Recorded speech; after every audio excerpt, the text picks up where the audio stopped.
నాణ్యమైన విత్తనాలు సరఫరా చేయాలి, నకిలీ విత్తనాలు అరికట్టాలి. రైతులకు అవసరమైన అన్ని రకాల విత్తనాలు 90% సబ్సిడీతో ఇవ్వాలి. పెట్టుబడి సహాయం కొరకు నూతన ప్రభుత్వం రైతులందరికీ 20,000 రూపాయలు తక్షణమే ఇవ్వాలి. ఏపీ రైతు సంఘం డిమాండ్.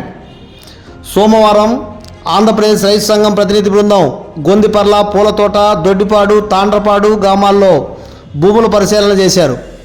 ఈ కార్యక్రమంలో ఏపీ రైతు సంఘం కర్నూలు జిల్లా ప్రధాన కార్యదర్శి జి రామకృష్ణ, కర్నూలు మండల కార్యదర్శి జి ఆంజనేయులు, గౌరవ అధ్యక్షులు తాండ్రపాడు సర్పంచ్ బాలపీర, చంద్రయ్య, రామకృష్ణ, శ్రీనివాసరెడ్డి, గోపాల్ తదితరులు పాల్గొన్నారు. ఈ సందర్భంగా ఏపీ రైతు సంఘం జిల్లా ప్రధాన కార్యదర్శి జి రామకృష్ణ మాట్లాడుతూ, ఈ సంవత్సరం ఋతుపవనాలు వచ్చి వర్షాలు సమృద్ధిగా పడుతున్నాయని రైతులందరూ పొలాలను విత్తనాలు వేయడానికి సంసిద్ధం చేస్తున్నట్లు ఆయన తెలిపారు. రైతులకు అవసరమైన అన్ని రకాల విత్తనాలు పత్తి, మొక్కజొన్న, కందులు, మిరప, ఉల్లి, ఆముదము, కొర్రలు, మినుములు, పెసులు వంటి విత్తనాలు 90% సబ్సిడీతోనే ఇవ్వాలని, నాణ్యమైన విత్తనాలు సరఫరా చేయాలని, నకిలీ విత్తనాలను అరికట్టాలని డిమాండ్ చేశారు.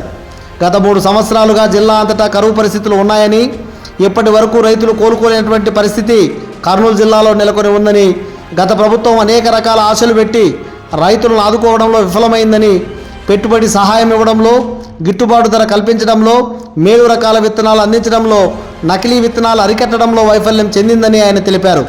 కొత్తగా ఏర్పడబోయే ప్రభుత్వం రైతులు పెట్టుబడి సహాయకంగా 20,000 ఇస్తామని ఎన్నికల్లో వాగ్దానం చేసింది.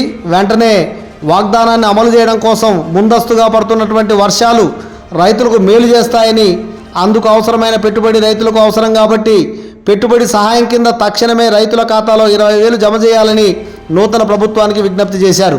నకిలీ విత్తనాలు అరికట్టడానికి వ్యవసాయ శాఖ ప్రత్యేకమైన నిఘాను ఏర్పాటు చేసి నకిలీ విత్తనాలపైన ఉక్కుపాదం మోపాలని, లేకపోతే రైతులు తీవ్రంగా నష్టపోతారని వారు తెలియజేశారు. సంవత్సరం ఋతుపవనాలు బాగా వచ్చినాయి. ఋతుపవనాలు వచ్చి వర్షాలు కూడా బ్రహ్మాండంగా వర్షాలు పడుతున్నాయి. రైతులు కూడా వ్యవసాయాన్ని సాగు చేస్తూ ఉన్నారు.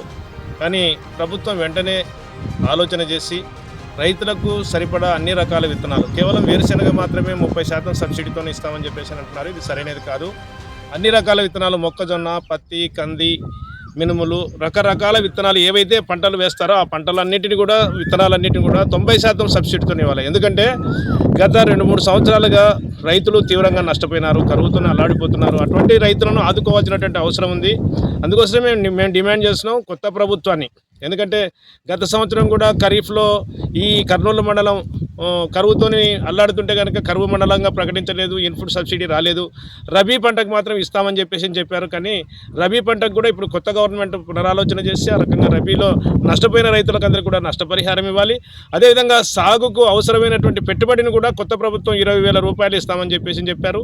ఆ 20,000 రూపాయలు తక్షణమే రైతులకు కానీ ఇస్తే కనుక ఈ సంవత్సరం సాగు చేసుకోవడానికి చాలా మంచి అవకాశం ఉంటుంది. కాబట్టి ప్రభుత్వం కూడా ఆలోచించాలి. అదేవిధంగా కల్తీ విత్తనాలు ఇతర రాష్ట్రాల నుంచి, ఇతర జిల్లాల నుంచి ఇప్పటిగా వస్తున్నాయి. వాటిని అరికట్టాలని చెప్పేసి అనేక సందర్భాల్లో కూడా ఆంధ్రప్రదేశ్ రైతు సంఘం డిమాండ్ చేస్తుంది, పోరాడుతుంది. అయినప్పటికీ కూడా కల్తీ విత్తనాలు వస్తున్నాయి. కాబట్టి కల్తీ విత్తనాలను అరికట్టాలా, నాణ్యమైన విత్తనాలు ఇవ్వాలా, సరిపడా విత్తనాలు, అన్ని రకాల విత్తనాలు ఇవ్వాలా, 90% సబ్సిడీతో ఇవ్వాలా. 20,000 రూపాయలు ఏదైతే ప్రభుత్వం చెప్పిందో ఆ 20,000 రూపాయలు పెట్టుబడి సహాయం ఇవ్వాలని చెప్పేసి మేము కోరుతా ఉన్నాం.